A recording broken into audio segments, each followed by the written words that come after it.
বন্ধুরা, একুশে টেলিভিশনের ফ্যাক্ট চেকে আপনাদের সবাইকে শুভেচ্ছা, স্বাগতম। আপনাদের সঙ্গে রয়েছি আমি হারুন রশিদ। আজকের বিষয়ে আপনারা হয়তোবা সামাজিক যোগাযোগ মাধ্যমে দেখেছেন, তবু আমি বলে রাখি, ছাত্র রাজনীতির গুপ্ত সংগঠন গুজব না বাস্তব। আমরা আসলে এই বিষয় নিয়ে ফ্যাক্ট চেক করব, আলোচনা করব। আলোচনার জন্য আমাদের সঙ্গে রয়েছেন আমার ডান দিকে রাকিবুল ইসলাম রাকিব, সভাপতি বাংলাদেশ জাতীয়তাবাদী ছাত্র দল। তারপর রয়েছেন জাহিদ ইসলাম, সভাপতি বাংলাদেশ ইসলামী ছাত্র শিবির। আরও রয়েছেন আমার সঙ্গে অনলাইনে যুক্ত আছেন মনিরা শারমিন, তিনি যুগ্ম আহ্বায়ক জাতীয় নাগরিক কমিটি। এখন আমরা আজকে কিন্তু বেসিক্যালি আমাদের এখানে সবসময় রিউমার স্ক্যানার থাকে, ফ্যাক্ট চেকার রাখিনি আজকে, কারণ আমরা যে কথাগুলো বাজারে রয়েছে সেগুলোই এখান থেকে চেক করব। এই জন্যই আমাদের আয়োজনটা একটু ভিন্ন। তো আপনারা জানেন যে যদি আমরা বলি যে কুয়েটে মানে খুলনা প্রকৌশল ও প্রযুক্তি বিশ্ববিদ্যালয়ে যে 18ই ফেব্রুয়ারি সংঘাতের ঘটনা ঘটল, সেখান থেকেই বাজারে এই শব্দটি এসেছে গুপ্ত সংগঠন, গোপন সংগঠন, এবং সেটি এনেছে কিন্তু বাংলাদেশ জাতীয়তাবাদী ছাত্র দল। একই সঙ্গে এই কথাটিও এসছে যে ছাত্রদল ফেসিবাদী নিষিদ্ধ ছাত্র সংগঠন, বাংলাদেশ ছাত্রলীগের পথে হাঁটছে, এটি বলছে কিন্তু বাংলাদেশ ইসলামী ছাত্র শিবির। আমরা তার আগে কুয়েটের সেই সংঘাতের বিষয়গুলো একটু দেখে নিই, কী হয়েছিল সেখানে।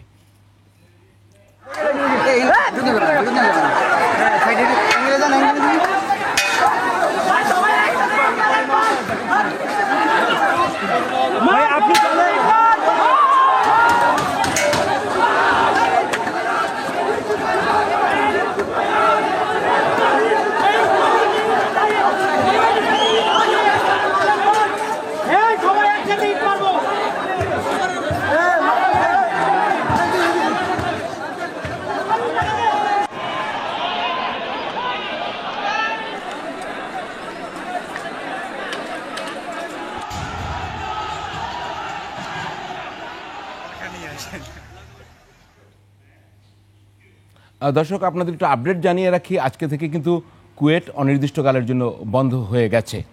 তো এই যে সংঘাতের ঘটনা দেখলাম, সেখানে রামদা, হকি স্টিক, যুদ্ধ আয়োজন, সাধারণ ছাত্রছাত্রীদের উপর হামলা, নানা অভিযোগ।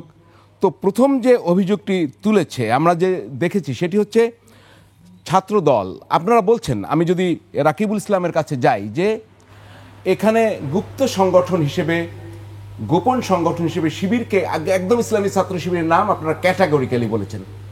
প্রথমত জানতে চাই, গোপন সংগঠনের অস্তিত্ব কি বাংলাদেশে আছে কিনা, একই সঙ্গে এটা কেন বলছেন? ধন্যবাদ।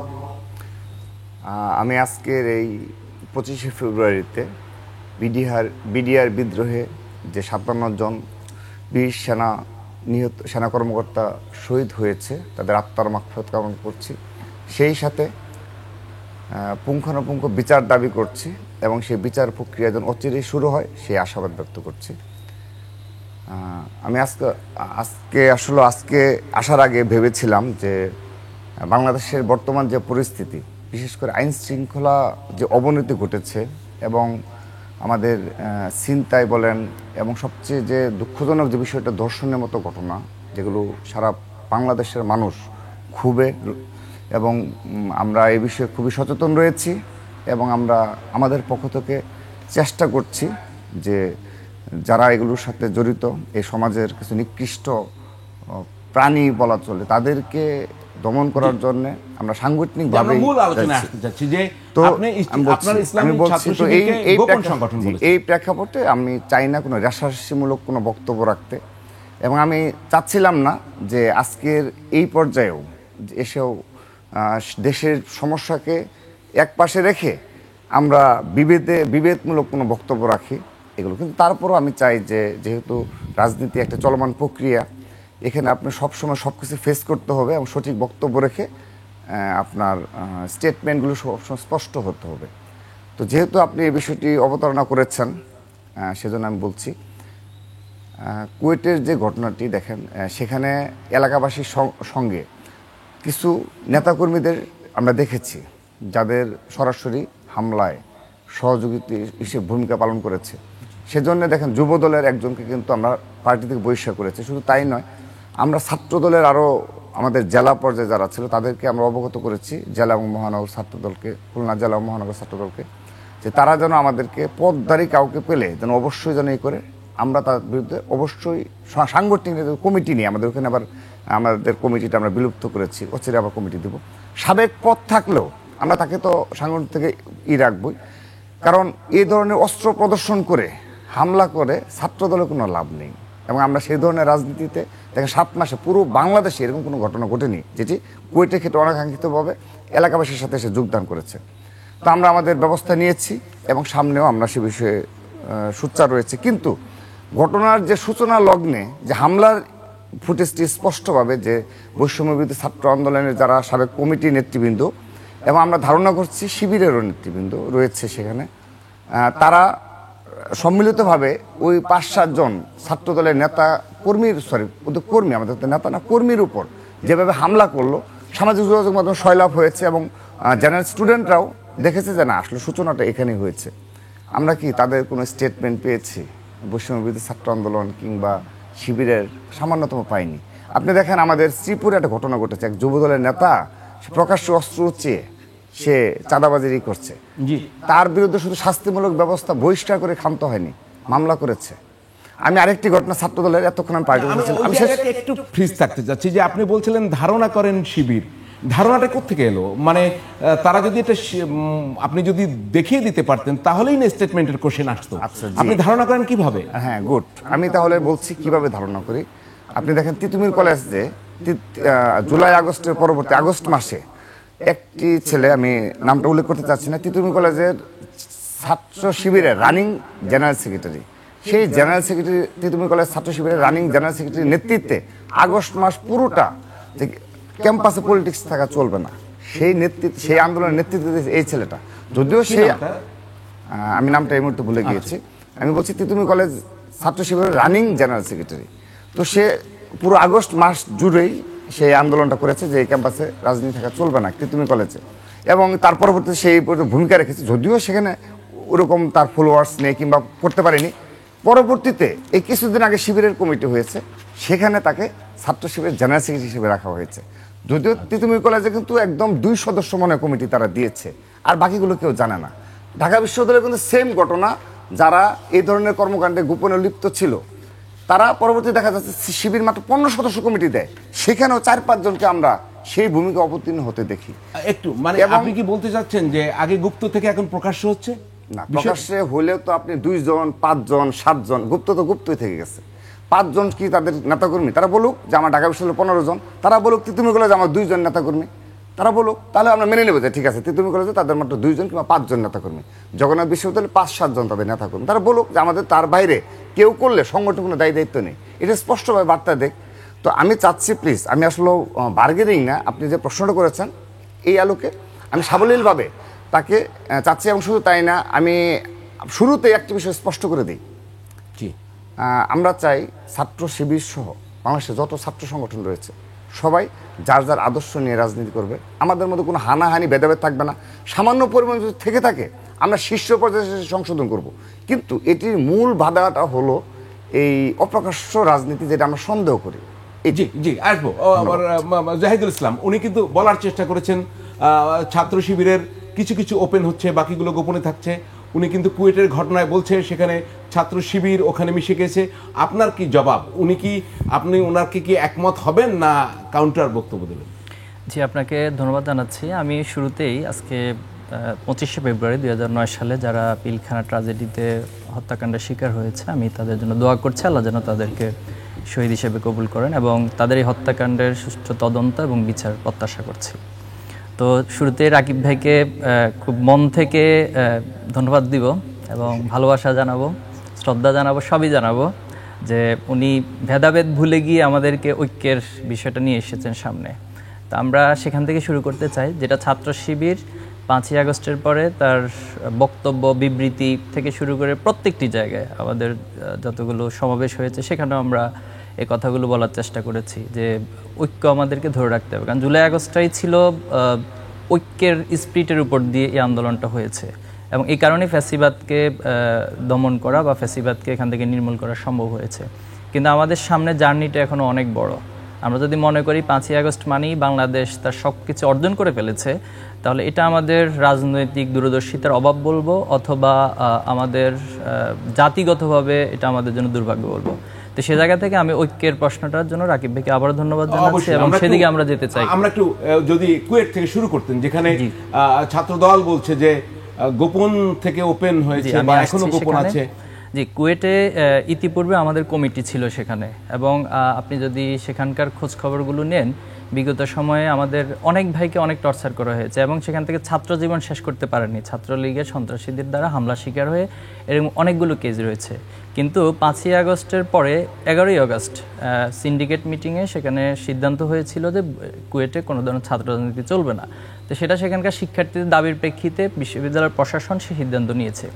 এখন একটি ছাত্র সংগঠন হিসেবে আমাদেরকে এই সিদ্ধান্তের প্রতি অবশ্যই সম্মান জানাতে হবে, শিক্ষার্থীদের সেন্টিমেন্টের প্রতি সম্মান জানাতে হবে। হ্যাঁ, বিতর্ক আমার আছে যে বাংলাদেশের সংবিধানের আলোকে প্রত্যেক নাগরিকেরই তার রাজনীতি করার অধিকার রয়েছে, তার স্বাধীন সংগঠন করার অধিকার রয়েছে, সেটা ভিন্ন আলাপ। কিন্তু যেহেতু বিশ্ববিদ্যালয় প্রশাসন এই সিদ্ধান্ত নিয়েছে, আমরা সেটার প্রতি সম্মান জানিয়ে সেখানে আমাদের কোনো কমিটি আমরা দেইনি। এখন রাকিব ভাইয়ের যে অভিযোগ যে উনি ধারণা করছেন, আসলে দেখুন 2025 সালের এই আধুনিক যুগে এসে যেখানে ফ্যাক্ট চেকিং বা এই বিষয়গুলো অনেক বেশি সহজ এখন, তো সেখানে এই ধারণা নির্ভর কথা আসলে অ্যাভয়েড করতে পারলেই আমার মনে হয় ভালো হয়, এটা অনুরোধ করব। আর সেখান থেকে উনি কথা কাটাকাটির একটা বিষয় এনেছেন যে বৈষম্য বিরোধী এবং সাধারণ শিক্ষার্থীদের সাথে ছাত্রদলে যারা ছিল তাদের কথা কাটাকাটি হয়েছে। এখন কথা কাটাকাটি হচ্ছে একটা বিষয়, আর আপনি অস্ত্রশস্ত্র নিয়ে হামলা করাটা কিন্তু টোটালি ডিফারেন্ট একটা ইস্যু। তো একটা জায়গায় তো কথা কাটাকাটি হতে পারে, আমাদের টকশোর মধ্যেও তো অনেক সময় কথা কাটাকাটি হয়, কিন্তু এর মানে এই না যে আমি আরেকজনকে শারীরিকভাবে গায়ে হাত তুলবো অথবা সেখানে অস্ত্র, যেটা আমরা প্রমাণিত, এটা নিয়ে আর বলতে চাই না। তো সে জায়গা থেকে আমি মনে করি যে ছাত্র শিবির তার সকল কার্যক্রমগুলো 5ই আগস্টের পরে আমরা স্বাভাবিকভাবেই করছি, এবং ছাত্র রাজনীতি শিক্ষার্থীরা যা চায়, আমরা যদি বলি যে তারা কি চায়, সেই শিক্ষাবান্ধব কর্মসূচি চায়। এখন আসলে শোডাউনের সেই রাজনীতিগুলো শিক্ষার্থীরা চাচ্ছে না, এটা রাকিব ভাই উপলব্ধি করেন, আমি উপলব্ধি করি, আপনি উপলব্ধি করেন, সবাই উপলব্ধি করছে। তাহলে শিক্ষার্থী বান্ধব যে কর্মসূচি আমরা বারবার বলেছি, যেমন আমরা যে কর্মসূচিগুলো পালন করেছি, যদি আমরা উল্লেখযোগ্য বলি যে 5ই আগস্টের পরেই আমরা সারা দেশে গায়েবানা জানাজা আয়োজন করেছি, শহীদ পরিবার এবং আহতদের সাথে সাক্ষাতের আমরা কর্মসূচি পালন করেছি। এরপর আমরা জুলাই আগস্টের যে বিপ্লব হয়েছে সেটার উপর জাতীয় জাদুঘরে একটা প্রদর্শনী আয়োজন করেছি, সায়েন্স ফেস্ট করেছি, কমার্স কার্নিভাল আয়োজন করেছি, এবং সারা দেশে আমরা প্রকাশনা, এখন দেখেন বিজ্ঞান ভিত্তিক এবং জ্ঞান ভিত্তিক চর্চাগুলো তো এইভাবে হতে হবে। তো আমি এই আহ্বানটা জানাবো যে আসলে আমরা এই জায়গাতে প্রতিযোগিতা করি, এই জায়গার প্রতিযোগিতা যত বাড়বে তত আমাদের গ্রহণযোগ্যতা বাড়বে এবং ছাত্র রাজনীতির যে ট্রমাটা তৈরি হচ্ছে এটা আমরা কাটিয়ে ওঠাটা সহজ হবে। আমরা একটু মনির আর শারমিনের কাছে যাবো, আপনি শুনতে পাচ্ছেন? জি, একটি বিষয় মানে যেটি রাকিব বললেন সেটি কিন্তু উনি বললেন যে শিবিরের অনেক অপ্রকাশ্য যারা রয়েছেন তারা কেউ প্রকাশ হচ্ছেন, কেউ সাধারণ ছাত্রদের নামে অংশ নিচ্ছেন, কিন্তু সেটি কিন্তু শিবির সভাপতি স্বীকার করলেন না। এই যে বৈষম্য বিরোধী ছাত্র আন্দোলন, আপনি তো জাতীয় নাগরিক কমিটি, এখান থেকেই এই নাগরিক কমিটি, আমরা যদি কুয়েটের বিষয়টি দেখি সেখানে কারা সাধারণ ছাত্র আর কারা রাজনৈতিক? কেন বৈষম্য বিরোধী ছাত্র আন্দোলন তো এখন কি আর অরাজনৈতিক কোনো সংগঠন রয়েছে? কারণ তাদের তো জাতীয় পর্যায়ে রাজনৈতিক দল হচ্ছে, তারা তো ক্ষমতার অংশীদারিত্ব পাচ্ছে। কি বলবেন আপনি? আচ্ছা, আপনাকে অসংখ্য ধন্যবাদ এবং আমার যারা সহ আলোচক আছেন তাদের শুভেচ্ছা। আরেকটা বিষয় হচ্ছে, আমি আমার সহ আলোচকদের মতোই আজকে 25শে ফেব্রুয়ারি আমি যারা বিটিআর হত্যাকাণ্ডের শিকার সেই পরিবার, শোক সন্তপ্ত পরিবারের প্রতি শ্রদ্ধা এবং এই বিচার দাবি করছি। এবার আমি যদি আসলে আলোচনায় আসি, সেটা হচ্ছে আমাদের প্রথমত আমি আপনার এই উত্তরটাতে আসার আগে আমি আসলে একটু বলতে চাই যে গুপ্ত সংগঠন, যেটা আসলে ট্যাগলাইন অনুষ্ঠানে, তো আমার কাছে মনে হয় যে অনেক ক্ষেত্রে গুপ্ত সংগঠন থাকলে বোধহয় অনেক ক্ষেত্রে অনেক রাজনৈতিক দলের সুবিধা হয়, সেখানে দায় চাপানোর একটা ব্যাপার থেকে আমরা রিসেন্টলি শুনলাম। তো এবার যদি এখন ব্যাপারটাতে আসি, সেটা হচ্ছে যে বৈষম্য বিরোধী ছাত্র আন্দোলন কোনো একক রাজনৈতিক সংগঠনের নেতৃত্বে আসলে আন্দোলন না। এখানে যেমন সাধারণ সাধারণ মানুষ এবং ছাত্র জনতার একটা অভ্যুত্থান আমরা বলছি, সেটার নেতৃত্বে হচ্ছে বৈষম্য বিরোধী ছাত্র আন্দোলন। এটা আপনি আসলে খুব বেশি কোনো একটা মানে কোনো একটা আলাদা ছাত্র সংগঠনকে এটার ক্রেডিট আপনি দিতে পারবেন না। সেখানে যেমন ছাত্র দলের অংশগ্রহণ ছিল, তারপরে ছাত্র শিবিরের অংশগ্রহণ ছিল, এবং সাধারণ এখন কি মানুষের নেই? এখন কি নেই? কোনো না কোনো ভাবে নেই, গুপ্তভাবে নেই, প্রকাশ্যভাবে কি আছে? না, প্রকাশ্যভাবে বলতে দেখেন, আমরা 5 আগস্টের পরে কিন্তু এটা দেখেছি যে এই প্রকাশ্যে কিন্তু তারা আসছেন, এবং আমরা এটা নিয়ে কিন্তু ফেসবুকে এবং সামাজিক মাধ্যমে কিন্তু আমরা দেখছি যে ওনারা প্রকাশ্যে আসছেন। এবং আমার কাছে মনে হয় যে রাজনীতি করতে গেলে, ছাত্র রাজনীতি করতে গেলে প্রকাশ্যে কেন আসবেন না? এতদিন যদি আমি যদি বলি, গত 15 বছরের একটা যে অচলায়তন আমরা দেখেছি ছাত্র রাজনীতিতে আমরা শুধু হিংসাত্মক রাজনীতি দেখেছি। এবং আমরা যখন ডাকসু ইলেকশন করেছি ঢাকা বিশ্ববিদ্যালয়ে, আমরা তখন দেখেছি যে একটা একটা একটা ইলেকশনের জন্য সাধারণ শিক্ষার্থীরা, একটা সুস্থ পরিবেশের জন্য সাধারণ শিক্ষার্থীরা কত উদ্গ্রীব। সেক্ষেত্রে আসলে গুপ্ত থেকে ছাত্র রাজনীতি করা, আমার ধারণা যে সাধারণ শিক্ষার্থীরাও সেখানে আসলে একমত হবেন না। প্রকাশ্যে থেকেই রাজনীতি করার সময় এসেছে, এবং এর জন্যই তো আসলে 5 আগস্টের পরে আমরা যে নতুন বাংলাদেশের কথা বলছি, এখানে আসলে গুপ্ত থাকার কোনো অবকাশ নেই। এবং আমার ধারণা, আমার যারা সহ আলোচক আছে ওনারাও এই ব্যাপারে আসলে একমত হবেন। এবং আমি যেটা প্রথমে যে কথাটা দিয়ে শুরু করলাম, যে গুপ্ত থাকলে কিন্তু আসলে কোনো না কোনো দলের এক ধরনের সুবিধাবাদী একটা আচরণ প্রকাশ পায়। কারণ যখন একটা সংগঠন গুপ্ত থাকবে, তখন তো তাকে খুব সহজে দায় দিয়ে দেওয়া যাবে। সুতরাং আমার মনে হয় যে গুপ্ত রাজনীতি তো আসলে ছাত্ররা পছন্দ করে না। আপনার ছাত্র রাজনীতিতে আমরা যা দেখি, যে ছাত্র রাজনীতিতে যে সংগঠন থাকবে, সেই সংগঠন একটা স্বপ্ন দেখাবে ছাত্রদের, সেই তাদের নিজেদের এজেন্ডা সামনে আনবে, এবং এইখানে মেধাভিত্তিক রাজনীতির একটা প্রতিযোগিতা এখন হবে। সেই অস্ত্রের ঝঞ্ঝনানি আমরা যে কুয়েটে যেটা দেখলাম, দেখেন সাধারণ শিক্ষার্থী যারা আছেন কুয়েটে, যারা আজকে তারা হলো 28 তারিখ পর্যন্ত তারা হচ্ছে ক্যাম্পাসে যাচ্ছেন না। সুতরাং এই জায়গা থেকে তাদের এই মানে নিজেদের ধর্মঘটের কারণটা কি? তারা আসলেই ছাত্র রাজনীতি চাচ্ছেন না, নাকি কোন ধরনের ছাত্র রাজনীতি চাচ্ছেন না? এবং সাধারণ শিক্ষার্থীদের মুখ থেকে শোনা গেছে যে বিএনপি এবং ছাত্র দলের যারা আছেন তাদের হাতে অস্ত্র শস্ত্র, রামদা, চাপাতি, এবং আমরা তো আসলে সামাজিক যোগাযোগ মাধ্যম সহ পত্রিকাগুলোতেও দেখেছি যে হাতে একদমই পিস্তল। সুতরাং এই ধরনের ক্যাম্পাসে আসলে এই ধরনের একটা অবস্থা এখন আসলে কাম্য নয়। কারণ এতদিন পরে মানুষ কথা বলতে পারছে, ছাত্ররা নিজেদের অধিকারের কথা বলতে পারছে, এই মুহূর্তে আসলে মেধাভিত্তিক রাজনীতি করার সুযোগ আছে। ধন্যবাদ আপনাকে। আমরা আসলে এই আলোচনায় থাকবো দর্শক, আমরা এই আলোচনায় থাকছি, তবে তার আগে ফ্যাক্ট চেকে নিচ্ছে একটা বিরতি, আমাদের সঙ্গেই থাকুন।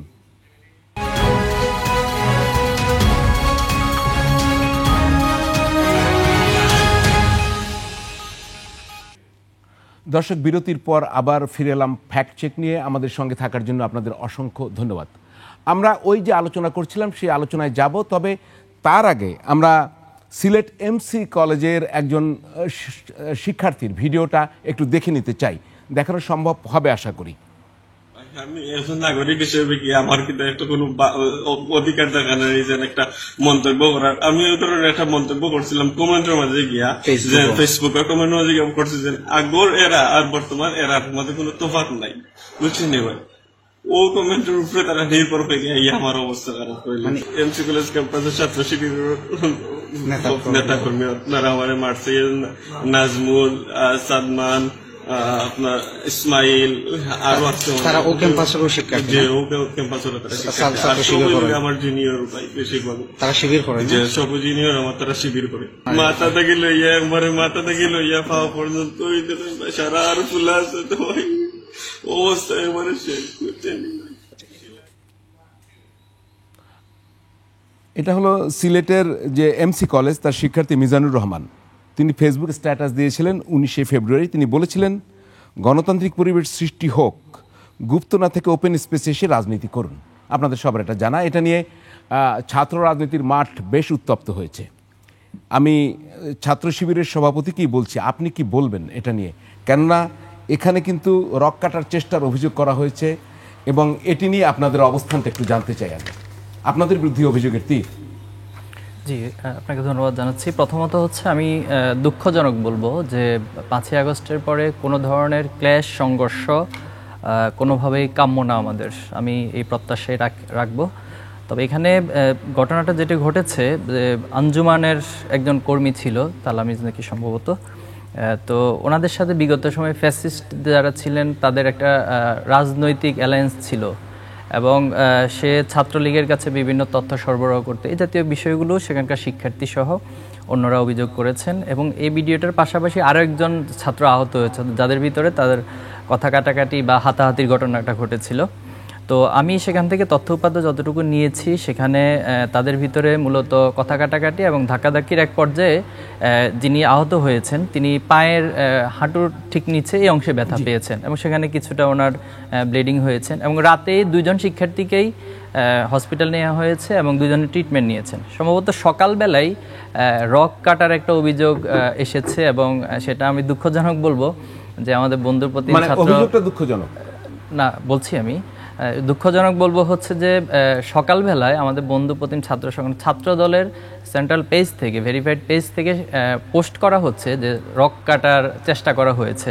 আপনি দেখুন এখানে আমি ডেইলি ক্যাম্পাসের একটা রিপোর্ট, যে পায়ে রক কাটার মতো কোনো চিহ্ন মেডিকেল কর্তৃপক্ষ পায়নি, এটি মেডিকেল কর্তৃপক্ষ স্টেটমেন্ট দিয়েছে। এরপর সেখানকার যারা অধ্যক্ষ ছিল, তিনি বলেছেন যে এখানে শিক্ষার্থীদের মধ্যে ভুল বোঝাবুঝি হয়েছে, এবং তিনি একটি তদন্ত কমিটিও গঠন করেছেন, যাতে করে তদন্ত রিপোর্টের ভিত্তিতে যে দোষী সাব্যস্ত হবে তার বিচার হবে। মূলত আমরা সেটি চাই, কিন্তু রক কাটার যে প্রসঙ্গটা এসেছে এটা সম্পূর্ণ ভিত্তিহীন এবং মিথ্যা। শিবিরের লোকজন জড়িত কিনা না, এটি তো আমরা শুরু থেকে বলে আসছি, কোনোভাবে এখানে শিবিরের লোকজন জড়িত না। এখানে তাদের ভিতরে ব্যক্তিগত দ্বন্দ্ব ছিল, এবং সেই দ্বন্দ্বের মাঝে হাতাহাতি হয়েছে, উভয় সেখানেই হয়েছে। এবং যিনি অপরপক্ষে আহত হয়েছেন তিনি নিজেকে বৈষম্য বিরোধী কর্মী দাবি করেছেন, এবং সিলেটের যারা বৈষম্য বিরোধী কমিটি ছিল তারা এই বিষয়ে স্টেটমেন্টও দিয়েছেন এবং সেটার প্রতিবাদ জানিয়েছেন। আমি আপনার কাছে আসবো না, কিন্তু তার আগে আপনার সিলেটের যিনি আপনাদের জামায়াতের তিনি কিন্তু একটি বিবৃতি দিয়েছেন এমসি কলেজে, যে উনি হচ্ছেন সিলেট মহানগর জামায়াতের আমির মোহাম্মদ ফখরুল ইসলাম। তিনি তার বিবৃতিতে বলেছেন, ফেসবুকে একটি পোস্টকে কেন্দ্র করে সেখানে যে বাড়াবাড়িটুকু হয়েছে, আমার দৃষ্টিতে সেখানে ছাত্র শিবিরের কিছু সংখ্যক কর্মী এটার সঙ্গে জড়িত, এবং সেটা করেছে অন্যায়ভাবে, এবং সেটা দুঃখজনক। আমরা এই ঘটনার তীব্র নিন্দা জানাই, দুঃখ প্রকাশ করছি। আপনাদের পরস্পরের এই বিরোধী, অর্থাৎ আপনাদের যদি বড় সংগঠন বলি বা বৃহত্তর সংগঠন বলি, এটা জামায়াত ইসলামী, তারা বলছে শিবির এটি ঘটিয়েছে, এর জন্য দুঃখ প্রকাশ করেছে। আপনি বলছেন শিবির এটি করেনি। আমরা পরস্পরের ভিডিওটা একটু দেখে নিই, কি বলে, দেখানো সম্ভব? আমরা এই ঘটনার সুস্পষ্ট নিন্দা জ্ঞাপন করছি, দুঃখ প্রকাশ করছি। বিশেষ করে ফেসবুকের একটি পোস্টকে কেন্দ্র করে সেখানে যে বাড়াবাড়িটুকু হয়েছে, আমাদের দৃষ্টিতে সেখানে ছাত্র শিবিরের কিছু সংখ্যক কর্মী সেটার সাথে জড়িত, এবং যেটা করেছে সেটা অন্যায়ভাবে করেছে। দেখলাম আমরা, এবং আপনাদের বিবৃতিটা আমার হাতেও রয়েছে। তো এখন কি বলবেন? মানে জামায়াত কি তাহলে আপনাদের বিরুদ্ধে অপপ্রচার করছে? জামায়াত কি আপনাদের হেয় করছে? বিষয়টি কি? মানে আপনাদের ইসলামী ছাত্র শিবির, আপনাদের মুরব্বী সংগঠন জামায়াত ইসলামী, তাহলে সিলেট মহানগর জামায়াত কি আপনাদের অপদস্থ, অপমান বা আপনাদের বিরুদ্ধে প্রপাগান্ডা করছে? সবটা আপনি শব্দ প্রয়োগ করে দিলেন, আমার জন্য কিছু বাকি রাখলেন না। প্রশ্নটা আরেকটু সিম্পলি হতে পারতো, কিন্তু একেবারে শব্দ প্রয়োগ করে যখন প্রশ্ন করেন তখন আসলে আনসার দেওয়ার মতো আর জায়গাটা বাকি থাকে না, অথবা একদিকে আনসার করার জন্য একটু ঠেলে দেওয়া হয়। প্রথমত বলবো, আপনি ভিডিওটা ধারণ করা হয়েছে আঞ্জুমানের অফিসে গিয়ে, ওকে? আর জামাতে ইসলামে সেখানে যাচ্ছেন কি যাচ্ছেন না সেটা আমাদের কনসার্নের মধ্যে ছিল না, এবং আমাদের সাথে ওনারা কোনো আলাপও করে যান নাই। এরপরে তিনি সেখানে গিয়ে যেটা হয়েছে যে একটা বিবৃতি দিয়েছেন। বিবৃতি মিনস যে লিখিত, ইনি কিন্তু স্ক্রিপ্ট পড়েছেন, এবং এই স্ক্রিপ্টটা সেখানে বসে আঞ্জুমান এবং ওনাদের সাথে যৌথভাবে বসে স্ক্রিপ্টটা রেডি করা হয়েছে। পরবর্তীতে ওনাকে আঞ্জুমানের পক্ষ থেকে বলা হয়েছে যে আপনি যা ফিল করবেন পড়বেন, আপনি যা ফিল করবেন পড়বেন না, কিন্তু উনি পুরোটাই পড়েছেন। পরবর্তীতে যখন আমরা ওনার সাথে যোগাযোগ করলাম যে আপনি এই ধরনের কথা বলেছেন কেন, তিনি বলেছেন আসলে আমি বুঝতে পারিনি, বা বিষয়টা ওই সময় আমার ভালো করে খেয়াল করতে পারিনি।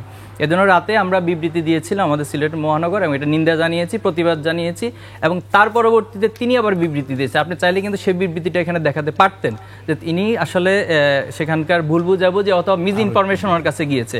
আর সিলেটের একটা কালচার হচ্ছে সেখানে পলিটিক্যাল একটা নেগোসিয়েশন অতীতেও হয়েছে, আওয়ামী লীগ থেকে শুরু করে আওয়ামী লীগ, বিএনপি, জামাত সহ অপরাপর যারা আছে আঞ্জুমান, তাদের ভিতরে ইন্টারনাল কিছু নেগোসিয়েশন থাকে।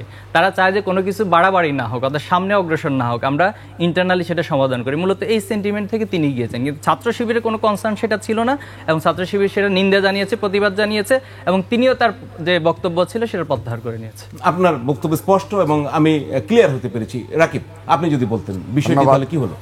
ধন্যবাদ। যে আমি সবিনয়ে বলছি এবং খুব শান্তভাবে বলছি, মানে এরকম একটি মানে দিনে দুপুরের ঘটনায়, দিনে দুপুরের ঘটনায়, এবং আপনি পুরো সিলেটবাসী জানে, অবগত রয়েছে, পুরো সিলেটবাসী রাতের বেলা হলেও আমি বললাম যে এটি প্রকাশ্য দিনে দুপুরে বলতে বোঝায় যে এটি স্পষ্ট, দিবালোকের মতো স্পষ্ট। আপনি এই কয়েকদিন যাবৎ সেখানে সিলেটে ওই তালজিমে ইসলামিয়া যে সংগঠনটা রয়েছে, তারা কিন্তু আনুষ্ঠানিকভাবে বিক্ষোভ মিছিল করেছে সেখানে, এবং বিপুল সংখ্যক নেতাকর্মী সেখানে উপস্থিত ছিল, সাধারণ জনগণ উপস্থিত ছিল। এবং আপনি একটা বিষয় লক্ষ্য করেন যে এখানে জামাতে ইসলামের মহানগর আমির, এটা কিন্তু যেনতেন বিষয় না, তিনি নিজে স্বীকার করে নিয়েছেন এবং আপনি ভিডিওতে দেখালেন। তো দেখানো কিছুক্ষণ পর ইসলামী ছাত্র শিবির আবার তার এগেইনস্টে একটা স্টেটমেন্ট দিয়েছে। আমরা আহ্বান জানাবো, কেউ কোনো ছাত্র সংগঠনকে মনে করা উচিত নয় পৃথিবীতে শুধু বাংলাদেশ না, অবশ্যই সব সংগঠনেই কিছু নেতাকর্মী থাকবে যারা বিপদগামী এবং যারা অন্যায় অপরাধ করবে, কারণ তারা তো এই দেশের জনগণ, এই দেশের নাগরিক, কিছু অপরাধ করতেই পারে, তাদের বিরুদ্ধে অবশ্যই দৃষ্টান্ত শাস্তি নিতে হবে। এখন তারা যদি এই ধরনের একটা প্রকাশ্য ঘটনাকেও তারা যদি এটাকে অস্বীকার করে সেই কর্মীকে সামান্যতম জবাবদিহিতা না নিয়ে আসে, তাহলে তো আমরা যেটা সন্দেহ করছি যে অপরাপর যেখানে যেমন চট্টগ্রাম কলেজে যে বারবার ছাত্রদলের উপর যে হামলার ঘটনা ঘটছে, তার মানে এটি সরাসরি ছাত্র শিবিরের শীর্ষ পর্যায় থেকে ইন্ধনে হচ্ছে এবং সরাসরি প্রত্যক্ষ ইন্ধনে হচ্ছে। কারণ আপনাকে অবশ্যই অপরাধ করে স্বীকার করতে হবে। যেমন আমরা ছাত্রদল, আমাদের সম্পর্কে বলা হয় যে আমাদের নেতাকর্মীরা, আমি অপরাধ না করলে স্বীকার কিভাবে করব? আমি কিন্তু ভাই আপনার ছাত্রদল স্বীকার করে, এটা ভালো দিক, আমি এটাকে ভাই আমি আপনার কথা একটি বারের জন্য ইন্টারফেয়ার করি নাই, নট এ সিঙ্গেল সেকেন্ড। বলো। তো সেজন্য আমি বললাম যে আপনার দেখেন, আমাদের ছাত্রদলে আমরা তো এই দেশের আমাদের সাধারণ শিক্ষার্থী এবং নিয়ে আমাদের ছাত্র সংগঠনটা করতে সারা দেশে কিছু বিপদগামী আমাদের নেতাকর্মী রয়েছে, যারা অন্যায়ভাবে পারিবারিক প্রভাব প্রতিপত্তি হোক কিংবা ব্যক্তিগত আক্রোশে হোক কিংবা ব্যক্তিগত লোভ লালসায় হোক, তারা কিন্তু অন্যায় অপরাধে জড়িত হয়েছে, এবং সে কারণে আমরা স্পষ্টভাবে তাৎক্ষণিকভাবে তাদেরকে নিবৃত্ত করার জন্য আমাদের সংগঠন থেকে বহিষ্কার করে দিই। এবং এটা এমন না 15 দিন 1 মাস পরে কোনো তুলে দেওয়ার কোনো সিস্টেম নাই, প্রায় 6-7 মাস হয়েছে আমাদের 500+ আমাদের কিন্তু বহিষ্কারের। কত বহিষ্কার করবেন? এভাবে কি অসংখ্য আছে আপনাদের? না, আমাদের তো আল্লাহর রহমতে যেহেতু আমাদের, না আমি বলি এরকম বিপদগামী কি অসংখ্য? আমাদের যেহেতু আমাদের 10 লক্ষ নেতাকর্মী রয়েছে, আমাদের এগুলো হলো আপনার সব করা আর কি। আমরা ইতিমধ্যে ডাটাবেস তৈরি করছি, আমরা আনুষ্ঠানিকভাবে সাংবাদিক সম্মেলনের মাধ্যমে জানাবো। তো সেখানে তো কিছু বিপদগামী থাকতে পারে না, সেখানে আমরা তো আমাদের এটি হলো অতীত সময় থেকে বর্তমানে আমাদেরকে অ্যাপ্রিসিয়েট করছে সবাই যে আমরা স্পষ্টভাবে ব্যবস্থা নিচ্ছি। শুধু তাই নয়, আমাদের ছাত্র দলের বেশ কয়েকজনের নামে আমরা মামলা করিয়েছি, আমরা থানায় কথা বলে আমরা মামলা করিয়েছি যে না এই অপরাধে প্রশ্রয় দেবো না। আমি শেষ করে দিচ্ছি। এখন দেখেন এই সিলেট এমসি কলেজে যেখানে জামাত নিজে স্বীকার করছে পুরো সিলেটের, আমি তার রুমমেটের সাথে কথা বলেছি, আমি সেখানে প্রতিনিধি দল পাঠিয়েছি, রুমমেট তিনি বলেছেন যে প্রকাশ্যভাবে যেহেতু তুই আমাকে ব্লেম দিবি, আমি আগেই সেই কাজ করে নিই বলে তাকে রক্ষার চেষ্টা করেছে। এবং এই ঘটনাটা কি নিয়ে? এই ঘটনাটা হলো ফেসবুকে একটা স্ট্যাটাস দেওয়াকে কেন্দ্র করে যে গুপ্ত সংগঠন বলেছে। তাহলে দেখেন আপনি বুয়েটে আমাদের আবেগের জায়গায় যে আবরার ফাহাদ, তার যে একটা স্ট্যাটাস দেওয়াকে কেন্দ্র করে যা ঘটনা ঘটনা তো সেম, কিন্তু সে এবং রাতের অন্ধকারে কিন্তু রাত 12টার পর আবার এই মানে গিয়ে হামলা। তো সেই কারণে এটির সাথে এই ঘটনার মিল রয়েছে। আমি আপনাকে আরেকটা বিষয় বলছি, এমসি কলেজ বলেন, চট্টগ্রাম কলেজ বলেন, চট্টগ্রাম বিশ্ববিদ্যালয় বলেন, রাজশাহী বিশ্ববিদ্যালয় বলেন, এবং সর্বশেষ লালমনিরহাটে, তো তারা কোনো জায়গায় এই পর্যন্ত একজন কর্মী তাদের খুঁজে পায় না ছাত্র শিবির যে তার বিরুদ্ধে ব্যবস্থা নেওয়া উচিত। তো আমি এই বিষয়ে আশা করব, আমি প্রত্যাশা রাখছি যে তারা এই বিষয়গুলোতে আগামীতে আরও বেশি হবে এবং এই ধরনের মানে রাজনীতি বিরত থাকবে এবং যারা অপরাধী সেইতে তাদের শাস্তি। মনিরা শারমিনের কাছে যাই, শাস্তিমূলক। মনিরা শারমিন, আপনি তো খেয়াল করলেন আমি এখন সিলেট এমসি কলেজের ঘটনায় আছি, তো আমরা দুইজনের বক্তব্য শুনলাম। ছাত্র শিবিরের সভাপতি বললেন, ছাত্র দলের সভাপতি বললেন, আপনি এখানে কি তথ্য দেখতে পাচ্ছেন? আপনি কিভাবে এর সত্যতা বর্ণনা করবেন? বিষয়টি কি আসলে? আপনাদের ধন্যবাদ। বৈষম্য বিরোধী ছাত্র আন্দোলনও কিন্তু এ ব্যাপারে প্রতিবাদ জানিয়েছে, বিক্ষোভ মিছিল করেছে। জি জি, প্রথমত আমি আসলে বলতে চাই যে আহ, আসলে কোনো ক্যাম্পাসের সহিংসতা এটা আসলে কোনোভাবে কাম্য না। কারণ আজকে ছাত্র রাজনীতিকে আমরা আসলে 5 আগস্টের পরে যেই জায়গায় দেখতে চেয়েছিলাম সেই জায়গায় কিন্তু আমরা কাঙ্ক্ষিত জায়গায় আমরা দেখতে পাচ্ছি না।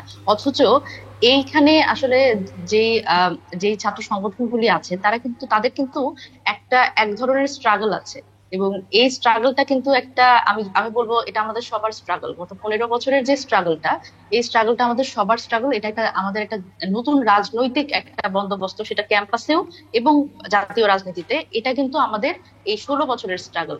এখানে আসলে আহ মানে আমাদের ভাবে করে যদি চিন্তা করতে না পারি, সেক্ষেত্রে আমরা খুব সামনের দিনগুলোতে খুব ভালো কিছু আশা করতে পারি না। তো আমি এখানে যেটা সিলেটের এমসি কলেজের বিষয়ে বলবো, সেটা হচ্ছে দেখেন আমরা যখন ছোট ছিলাম, আমি আমার বয়স যখন ছোট, তখন আমি আসলে আমার বাড়ি রাজশাহী। তো আমি রাজশাহী বিশ্ববিদ্যালয়ে এই ধরনের অনেক বিষয় দেখেছি বা শুনেছি যে রাজশাহী বিশ্ববিদ্যালয়ে ছাত্র শিবিরের খুব প্রতিপত্তি, এবং তখন এবং এই রক কাটার একটা ব্যাপার, যে আমাদের উত্তরবঙ্গে এই কথাটা এরকম ছিল যে রাজশাহীতে আসলে শিবির যারা আছেন তাদের তাদের আসলে মানে অনেক তারা রক কেটে দেয়। এটা একটা ভীতিকর অবস্থা ছিল, ভীতিকর, শুনলেই ভয় লাগতো। তো সেই জায়গা থেকে আমার কাছে মনে হয় দেখেন আজকে 2025 সালে এসে ছাত্র শিবিরের যদি সেই ব্যাপারটাই আবার সামনে আসে, সেটা আমাদের জন্য অত্যন্ত দুঃখজনক। এবং আমি আরেকটা ব্যাপার বলছি যে মানে এটা আমি আসলে লক্ষ্য করেছি যে শিবির ছাত্র সংগঠন হিসেবে এক ধরনের কথা বলছে, এবং তাদেরই আসলে মাদার অর্গানাইজেশন জামাতে ইসলাম তারা আবার আরেক ধরনের কথা বলছে। সেখানেও আমার মনে হয় যে নিজেদের মধ্যে একটা সমন্বয়হীনতা আমি দেখছি। তো সেই জায়গা থেকে আমার মনে হয় যে আসলে ফ্যাক্ট চেকিং ব্যাপারটা আসলে এরকম তৃতীয় পক্ষ হিসেবে আমার বলা কঠিন ওখানে উপস্থিত না থেকে। তারপরে আমি যেটা বলবো সেটা হচ্ছে কোনোভাবেই আসলে ক্যাম্পাসে অস্থিতিশীলতা এবং ভীতিকর রাজনীতি এটা আসলে কোনোভাবেই কাম্য নয়। সেটা আমরা এক্সিস্টিং যতগুলি ছাত্র সংগঠন আছে সকলের কাছ থেকে আমরা চাই। জি, ধন্যবাদ আপনাকে। আমার মনে হয় এখানে জাহিদুল ইসলামের কিছু বলার রয়েছে, আপনি কি বলবেন? তাহলে 1 মিনিটে বলে আমরা একটা বিরতিতে যাব। না দেখুন, ধারণা নির্ভর কথা বলা, যেমন আমাদের আপু যে কথাটা বললেন, তিনি রাজশাহী বিশ্ববিদ্যালয়ের পাশে ছিলেন, রক কাটার কাহিনী শুনেছেন। তো একটা ছাত্র সংগঠনকে এভাবে ব্লেম দেওয়া উইদাউট কোনো ডকুমেন্টস, এখন ফ্যাক্ট চেকিংয়ের যুগ রয়েছে। আপনি যে পত্রিকাগুলোর রেফারেন্স দিবেন সেখানে লেখা থাকবে, হেডিং লেখা থাকবে ছাত্র শিবির রক কেটেছে, কিন্তু নিচে কি আছে? নিচে হচ্ছে কোনো ব্যক্তির নাম নেই, কোনো আসামির নাম নেই। তো এরপরে ছাত্র শিবির তো আজকে অনেক বছর তার প্রতিষ্ঠা হয়েছে। আওয়ামী লীগ ক্ষমতায় ছিল, বিএনপি ক্ষমতায় ছিল, বামরা সবসময় ক্ষমতায় থাকেন এক ধরনের। তো এগুলোর কোনো মানে ফৌজদারি মামলা হয়নি কেন, অথবা মামলা হয়ে সেটার বিচার হয়নি কেন? ছাত্র শিবির কি এতই পাওয়ারফুল ছিল বাংলাদেশে যে সকল আদালত তাদের কাছে জিম্মি ছিল, এটার বিচার হয়নি? এগুলো আসলে আমাদের বিষয়ে এক ধরনের প্রোপাগান্ডা, যেটা এখন নতুন শব্দ বের হয়েছে, গোপন বা এই বিষয়গুলো। এগুলো নিয়ে আসলে আমরা কেয়ার করি না কোনো ধরনের। আমি উল্লেখ করেছি যে এখানে সে হাঁটুতে ব্যথা পেয়েছে, ধাক্কাধাক্কি করার পর একজন হাতে ব্যথা পেয়েছে, একজন হাঁটুতে ব্যথা পেয়েছে, কিন্তু আপনি উল্লেখ করে দিলেন যে তাকে রক কাটার জন্য। আমার রাকিব ভাই কিসের ভিত্তিতে এই তথ্যটা বলেছেন আমি জানি না, এটা হাস্যকর ছাড়া আসলে কিছু না। তো এই বিষয়গুলো থেকে আমাদেরকে ফিরে আসে। আর আপুর আরেকটা কথাকে আমি খুব স্ট্রংলি বিরোধ করব, সেটা হলো ছাত্র শিবিরের কোনো মাদার অর্গানাইজেশন নেই। ছাত্র শিবির একটি স্বতন্ত্র সংগঠন, যাদের সাথে ছাত্র শিবিরের আদর্শ অথবা ভ্যালুসগুলো সিমিলার, আমরা সবার সাথে কাজ করি। সেটা জামাত হলে জামাত, বিএনপি হলে বিএনপি, হেফাজত হলে হেফাজত, অথবা অপর যে কোনো সংগঠনের সাথে আমরা কাজ করে থাকি। জি, আমরা একটু ছাত্রদল সভাপতি বোধহয় বলতে চাচ্ছিলেন, যদি বলে ফেলেন 2-1 মিনিটে আমরা একটু বিরতিতে যাব। আচ্ছা, ধন্যবাদ। দেখুন, আমি জাহিদ ভাইয়ের প্রতি সম্মান রেখে বলছি যে কিছু বিষয় রয়েছে যেটি জেনারেল স্টুডেন্টরা বিশ্বাস করে, সাধারণ জনগণ বিশ্বাস করে এবং ঐতিহাসিকভাবে সত্য, এগুলোকে যদি যুগ যুগ ধরে অস্বীকার করে কেউ মানে ছাত্র রাজনীতি করতে চায়, কারোর সাথে ঐক্য হবে না। এবং এই বিভেদ থেকে আসলে ঐক্য গঠন করা, ঐক্য প্রত্যাশা করা খুবই দুরূহ বিষয়। আমি দেখেন একটা বিষয় দেখেন, আজকে সোশ্যাল মিডিয়ায় যেটা হচ্ছে, আবরার ফাহাদকে ইস্যু করে, দেখেন আবরার ফাহাদকে ভারতীয় আগ্রাসনের প্রতিবাদে প্রতীক হয়ে দাঁড়িয়েছে আমাদের আবরার ফাহাদ, বুয়েটের আবরার ফাহাদ। তার আসামি আবার পালিয়ে গেছে, জানেন তো। হ্যাঁ, তো সে একটা আমাদের আধিপত্যবাদ বিরোধীর একটি প্রতীক হয়ে দাঁড়িয়েছে। এখন তাকেও কিন্তু দেখেন বিতর্কের একটা পর্যায়ে নিয়ে এসেছে। এটির পেছনে গুপ্ত রাজনীতি, আপনি মানেন না মানেন, এটা এবং কিভাবে আমি বলছি, এবং আপনি আজকে ছাত্রলীগ সহ যারা পালিয়ে গেছে তারা তারা সোশ্যাল মিডিয়ায় এগুলো অপপ্রচার চালাচ্ছে। এই সুযোগটা কেন দেওয়া হবে? কেন গুপ্ত সংগঠন বলে রাজনীতি চালু রাখতে হবে? এটি যদি করা হয় তাহলে কখনো কারোর সাথে আমাদের সাথে মানে হবে না। দেখেন আবরার ফাহাদের যে ইস্যুটা যে সামনে নিয়ে আসা হলো, এখানে আবার শিশির মনির ভাইয়ের নামটা কিন্তু সামনে আসতেছে, যে হয়তো অন্য কোনো শিশির মনির ভাই হতে পারে, আই ডোন্ট নো, কারণ আসার আগে আসলে সব চেক করার সুযোগ হয়নি। তো ওই যে আবরার ফাহাদের যারা খুনি, যারা তাদের যে আইনজীবী, তাদের মধ্যে নাকি একজন শিশির মনির ভাই নামে একজন রয়েছে। আমি জানি না এই শিশির মনির কিনা, সেটা ভাই ভালো বলতে পারবেন। তো এই বিষয়গুলো যখন সামনে আসে তখন অনেক গুপ্ত অনেক বিষয় কিন্তু সামনে চলে আসে, খুবই দুঃখজনক। এবং কেন এগুলো আসবে? আপনি দেখেন, একটি অপরাধ করলে সে অপরাধটা স্পষ্টভাবে হবে যে অমুক অপরাধ করেছে, কিন্তু যখন আমি আবারও বলছি, আপনি কোনোভাবে অসহায় করতে পারবেন, শেষ করে দিচ্ছি। আপনি যদি ঢাকা বিশ্ববিদ্যালয়ে 15, জাহাঙ্গীরনগরে 7, জগন্নাথে 5, তিতুমির কলেজে 2 সদস্যের কমিটি প্রকাশ করেন, আচ্ছা আপনি যদি সারাদিন আমাকে বুঝান, তাহলে বাকি নেতাকর্মীদের আপনি কোনোদিন আপনি যত ব্যাখ্যা দেন, আমি জানি জাহিদ ভাই এখানে 100টা ব্যাখ্যা দাঁড় করতে পারবে, 100টা লজিক দাঁড় করতে পারবে, বাট আমি শেষ করে দেই। তো সেক্ষেত্রে এই যে 2 সদস্য, 7 সদস্য, 5 সদস্য, এটি যদি সারাদিন বলে বলে যুগের পর যুগ এভাবে বলে আসছে, এখন এই 25 সালে এসেও যদি এই ব্যাখ্যা দেয়, তাহলে আপনি বলেন আমাদের ঐক্যটা কিভাবে হবে? আমরা কিভাবে ঐক্যবদ্ধভাবে আগামী ছাত্র রাজনীতির গুণগত পরিবর্তন নিয়ে আসবো? তার মতো করে সে নিয়ে আসবে, আমার মতো করে আমি নিয়ে আসবো, বাট এটি ঐক্যের প্রধান অন্তরা এবং বাধা। ধন্যবাদ। আমরা ফ্যাক্ট চেকে আরো একটি বিরতি নিচ্ছি, বিরতির পর আবারও ফিরে আসবো। আমাদের সঙ্গেই থাকবেন আশা করি। একদম ভাই, কিন্তু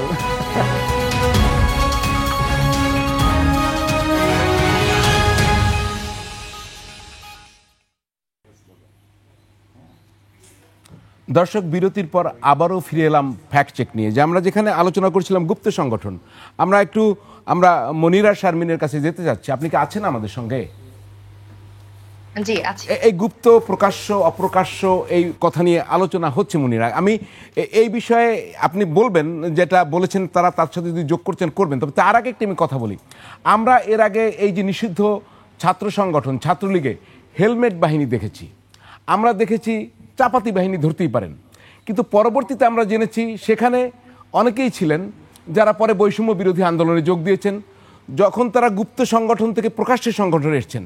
তাহলে আপনার কাছে আমার প্রশ্ন, ওই যে হেলমেট বাহিনী যার উপরে আক্রমণ করেছে, তাদের মধ্যে কেউ কেউ কি এখনো এখানে আছে? ওই হামলাটা, হেলমেট বাহিনীর হামলাটা, সবাই কি নিষিদ্ধ ছাত্রলীগ ছিল, না ছাত্রলীগের আড়ালে গুপ্ত সংগঠনের লোকজনও ছিল? আপনি কিভাবে ব্যাখ্যা করবেন?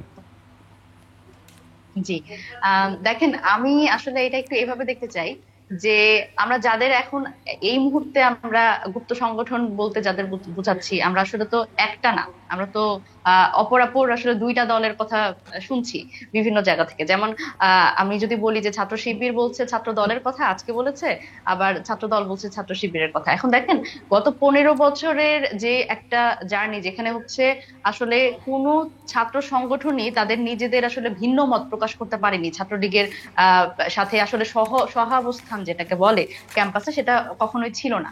সুতরাং এখানে আসলে সবাইকে কোনো না কোনো ভাবে সেই এক আমব্রেলার নিচেই কিন্তু থাকতে হয়েছে। আমি যদি বলি ছাত্র দলের, অবশ্যই আমার সম্মান আছে ছাত্র দলের, আসলে সবার কথা বলছি না, ওনাদের একটা দীর্ঘ ইতিহাস আছে যে এই লড়াই সংগ্রামের, ওনাদের আসলে প্রচুর হামলা মামলার শিকার হতে হয়েছে। তবে আমি যদি বলি, আমি আমার নিজের ক্যাম্পাসের কথা, সেখানে আমি যেটা দেখেছি যে আমি কিন্তু ছাত্র দলের উপস্থিতি খুব বেশি দেখিনি, কারণ তারা নামতে পারেনি, আসলে এটাই বাস্তবতা। তো সেই জায়গা থেকে আমি যেটা বলি যে আসলে সেইখানে যখন আমরা নিরাপদ সড়ক আন্দোলনের সময়, যেখানে আমরা অ্যাক্টিভলি সেখানে অংশগ্রহণ করেছি এবং পুলিশের টিয়ার শেল খেয়েছি, এবং হেলমেট বাহিনীর মারের কথা যেটা বলেন, সেটা মানে এখনো আমার স্মৃতিতে একদম জ্বলজ্বল করে। তো সেই জায়গা থেকে এটা তো আসলে বলাই বাহুল্য। দেখেন, যখন ক্যাম্পাসে অন্য কোনো ছাত্র সংগঠন কোনোভাবেই মাথাচাড়া দিয়ে উঠতে পারে না, বা তাদের আসলে কোনো সহাবস্থান থাকে না, তখন যখন একটা ছাত্র সংগঠনের মধ্যেই সবাইকে আসলে আসতে হয়। এবং আমরা কিন্তু এরপরে দেখেছি যে ছাত্র শিবিরের অনেকেই এবং ছাত্র দলের অনেকেই কিন্তু আসলে মানে ছাত্রলীগের আসলে ছায়াতলে ছিল।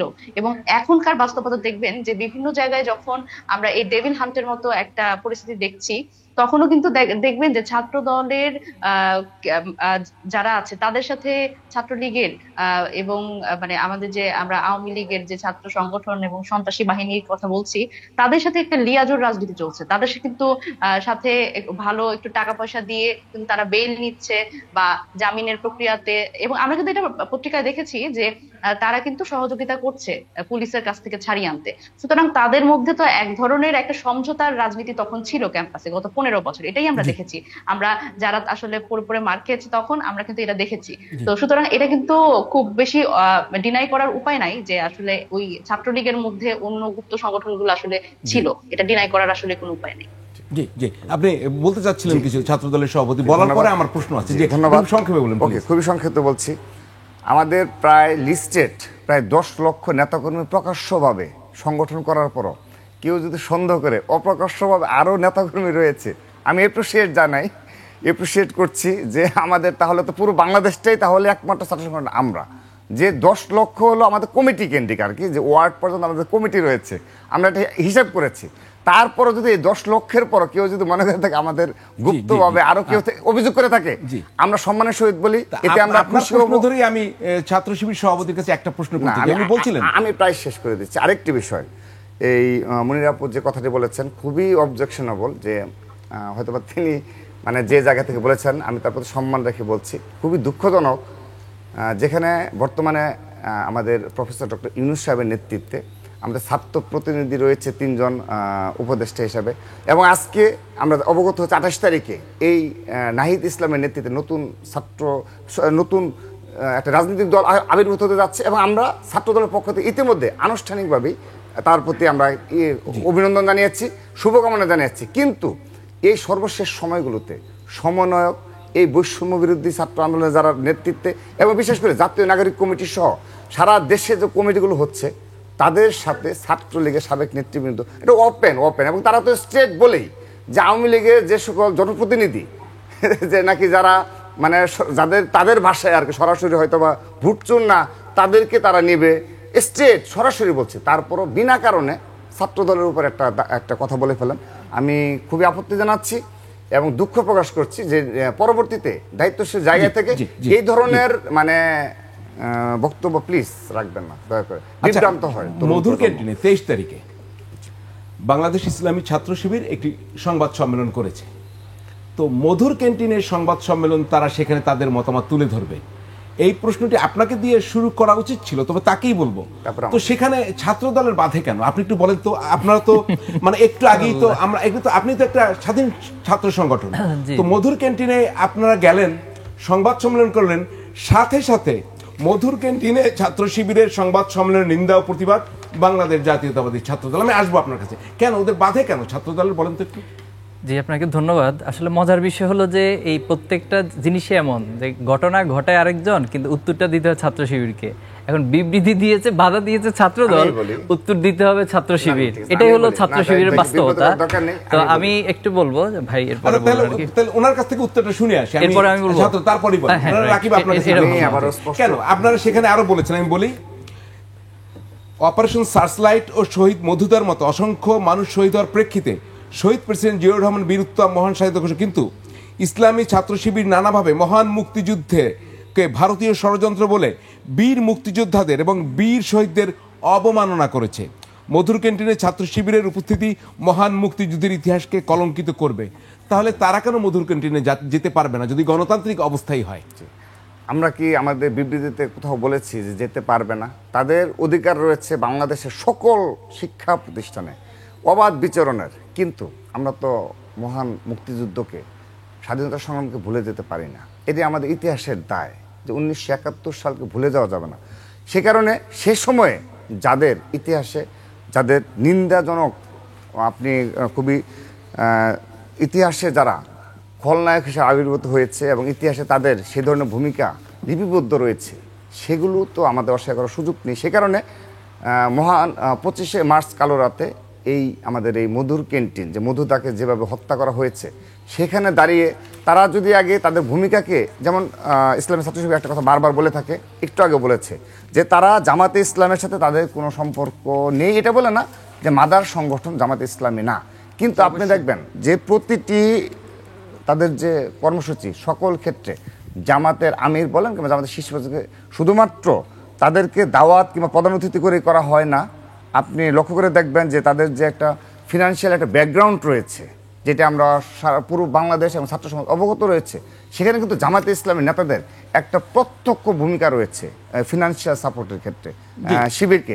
আর শিবির যদি বলে, ইসলামিক ছাত্র শিবির যদি বলে যে না তারা অসুবিধা কোথায়, তারা 1 কোটি টাকা, তারা কি স্টুডেন্ট অর্গানাইজেশন হিসেবে ওয়ার্ক করবে না? আচ্ছা না, যেখানে মধুদাকে হত্যা করা হয়েছে এবং তারা সেই ইতিহাস স্বীকার করেছে, তাদের কি দায়? এখানে আমাদের 30 লক্ষ যে শহীদ হয়েছে ওই সময়, যেমন আজকে আমরা যেমন আওয়ামী লীগ ছাত্রলীগকে দায়ী করছি এবং তারা নিজেরা সরাসরি অংশগ্রহণ করেছে, কিন্তু ইতিহাসের দায় হলো জামাতে ইসলামী এবং তৎকালীন সময়ে যে তাদের যে ছাত্র সংগঠন ছিল ইসলামী ছাত্র সংঘ, তাদের সরাসরি অংশগ্রহণ ছিল। আমি সবিনয় বলছি, সরাসরি অংশগ্রহণ ছিল। সেহেতু এই বাংলাদেশ, যে আগামীর বাংলাদেশ বিনির্মাণ, সেখানে আমরা 1971 সাল এবং 24 সালকে বুকে ধারণ করেই আমরা আগামীর বাংলাদেশ বিনির্মাণ করব। এখানে আমাদের ইতিহাসের দায় রয়েছে ছাত্রদলের। ধন্যবাদ। 71-24 আমরা যাচ্ছি ছাত্র শিবির সভাপতির কাছে। উনি যা বললেন 71-এর সঙ্গে 24ও নিলেন, কিন্তু তাহলে তার কথাটাকে আপনি কতখানি গ্রহণ করবেন ছাত্র শিবির সভাপতি, বলেন। আচ্ছা, প্রথমত ভাইয়ের প্রতি সম্মান রেখেই বলছি, ওনাদের বিবৃতির পর আমরা প্রথমত খুবই আশাবাদী হয়েছি যে বাংলাদেশে মানে গণতান্ত্রিক একটা ধারা, মত প্রকাশের একটা ধারা যে এত চমৎকারভাবে হতে পারে, তো আমরা অবাক হয়েছি এবং খুব আশান্বিত হয়েছি, দুটি হয়েছি। তো আমরা আমাদের বিবৃতিতে পরবর্তীতে বলেছিলাম যে দেখুন, 71 সালের ইস্যুটা ছিল টিক্কা খান এবং ভুট্টো, তাদের সরাসরি মদদেই কিন্তু বাংলাদেশে গণহত্যা চালানো হয়েছে এবং ছাত্র শিবির স্পষ্ট বলছি যে এই গণহত্যার অবশ্যই বিচার হওয়া উচিত। এখন এখানে প্রশ্ন হলো যে 195 জন চিহ্নিত যুদ্ধ অপরাধী ছিল, তাদেরকে কে ছেড়ে দিলেন? শেখ মুজিব। তাহলে যদি 195 জন যুদ্ধ অপরাধীকে ছেড়ে দেওয়ার জন্য যদি দায়ী করতে হয়, তাহলে আমি এখানে শেখ মুজিবকে দায়ী করব এবং শেখ মুজিবের মরণোত্তর বিচার হওয়া উচিত। সেকেন্ড পয়েন্টে আসুন, যদি 71 ইস্যুতে ছাত্র শিবির 77 সালে প্রতিষ্ঠা হওয়ার পরও সে দায় ছাত্র শিবিরের উপরে দায় দিয়ে দেন বা দায় চাপিয়ে দেন, সে প্রসঙ্গে আসি, তাহলে জিয়াউর রহমান, আমি প্রথমে ওনার প্রতি শ্রদ্ধা জ্ঞাপন করছি এবং আমার দৃষ্টিকোণ থেকে এখন পর্যন্ত বাংলাদেশে যারা রাষ্ট্রনায়ক ছিল আমি ওনাকে শ্রদ্ধা করি এবং দূরদর্শিতা, দেশপ্রেম, আধিপত্যবাদের বিরুদ্ধে অবস্থান ওনার চমৎকার ছিল। কিন্তু উনি সর্বপ্রথম বাংলাদেশে এই পক্ষ বিপক্ষের রাজনীতিটাকে ভ্যানিশ করে একটা ইনক্লুসিভ রাজনীতি তৈরি করেছিলেন। এরপরে দেখেন তিনি শাহ আজিজুর রহমান, তিনি চিহ্নিত স্বাধীনতা বিরোধী ছিলেন, ওনাকে বাংলাদেশের তিনি প্রধানমন্ত্রী করেছেন। আব্দুর রহমান বিশ্বাসকে তিনি রাষ্ট্রপতি করেছেন। মশিউর রহমান জাদু মিয়াত ওনাকে করেছেন। এরপরে যিনি বর্তমান মির্জা ফখরুল ইসলাম আলমগীর, বিএনপির মহাসচিব, ওনার বাবার বিষয়টা জানেন। এই যে জিয়াউর রহমান এই কাজগুলো করেছেন, এখন যদি আপনি 71-এর দায়গুলো কাউকে না কাউকে বারবার দেন, তাহলে জিয়াউর রহমানকে দায়টা কি ওনারা এড়াতে পারবেন? ছাত্রদলের সভাপতির কাছে আমার প্রশ্ন। এরপরে আসুন যে টিক্কা খান এবং ভুট্টোর যে বিষয়টা, তাদের গণহত্যার দায়টাকে আরেকজনের উপরে চাপিয়ে দেওয়ার যে মানসিকতা, এটা আমি মনে করি তারা টিক্কা খান এবং ভুট্টোর দালাল হিসেবে বাংলাদেশে প্রতিষ্ঠিত, এবং যারাই এই গণহত্যার দায়কে পাকিস্তানকে অ্যাভয়েড করে সেটা জামাত বা ইসলামিক দলগুলোর উপর চাপিয়ে দেওয়ার চেষ্টা করে, আমি মনে করি তারা স্পষ্ট বাংলাদেশের টিক্কা খান এবং ভুট্টোর দালাল হিসেবেই তারা চিহ্নিত হবে। আমার আর বেশি কিছু বলার নাই, তবে ওনাদের স্বাধীনতা আছে। আমি আবারও বলছি, ওনারা যে কোনো বিষয় অপোজ করতে পারে এবং মধু ক্যান্টিন আমরা কেন করেছি সেটা মিছিলে একটা করলে আমাদের খুব বেশি আপত্তি ছিল না, আশা করি সামনে করবেন। মনির শারমিন আছেন তো? আছেন তো? বাংলাদেশ ইসলামী ছাত্র শিবির মধুর ক্যান্টিনের সংবাদ সম্মেলন করলে অসুবিধা কোথায়? এই আন্দোলনে তো তারাও ছিলেন, 5ই আগস্টের বিপ্লবে তো তারাও ছিলেন। আপনি গুপ্ত প্রকাশ্য যেভাবেই বলুন, তো তারা কি একটি ইসলামী ছাত্র সংগঠন, তারা একটি গণতান্ত্রিক ছাত্র সংগঠন, তারা কি মধুর ক্যান্টিনে সংবাদ সম্মেলন করতে পারবে না?